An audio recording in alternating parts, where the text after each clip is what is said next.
UCC's MARA, so the Marine and Renewable Energy Institute. I've been a co-teacher of Engineering in the Box for almost 4 years now, and I currently help the company to train in the next generation of co-teachers.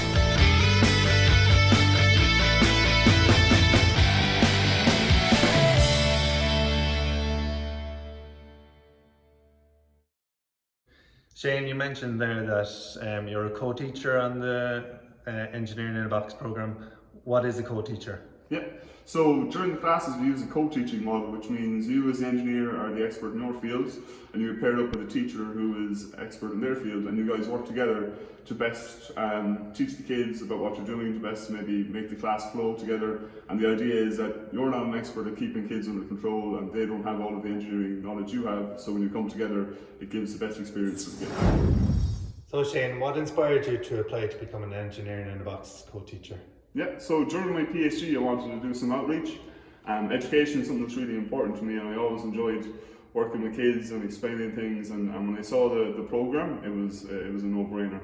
It's like a fun way of ticking two boxes in like sending engineering and science out into the community, and for me being able to build up my skills in that sense. So you've maintained your involvement for the last 4 years and taught in a good number of schools around Cork City, but what's been your favourite part of teaching Engineering in a Box? My favourite part is always when I take like an engineering principle and try and relate it to something in like sports or movies, and then when it clicks and the kids start asking those questions, because when they're asking questions, that's when it's most fun. So by the end of the program, the 10-week program, what do you see as the outcome or the benefit for the children involved? My favourite part, or the best bit, is when you see kids when you start that aren't particularly interested in school and find it hard to relate what they're doing in the classroom to maybe their own future. I mean, that's a lot to ask of a 10 or a 12-year-old, but you definitely have some kids that by the time they finish the 10 weeks they realise that actually I don't hate school, that there's a lot more to it, and maybe I do see myself as an engineer or a scientist in the future. So when that little 10-week journey of going from a child who's not particularly interested in school, doesn't even engage with you and your activities, and by the time they're presenting their project on week 10, they're super enthusiastic and they're talking about going to college, I mean, that's really rewarding. Okay, Shane, your involvement with STEAM education as a co-teacher has played a vital part in the growth of STEAM expansion around the country.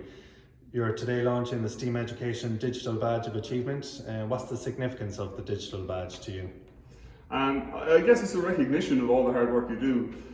People don't realise how transferable skills are and how difficult it can be to work with these kids. Particularly when I'm doing the training, I like to say that kids are the least compliant audience you'll ever have, and so if you can manage to make engineering fun and interesting and keep them engaged, you're going to have no problem with an audience of your peers. And so the digital badge is perhaps just a way of maybe recognising in someone else that they've gone through the same experience and that they have this unique skill set as well.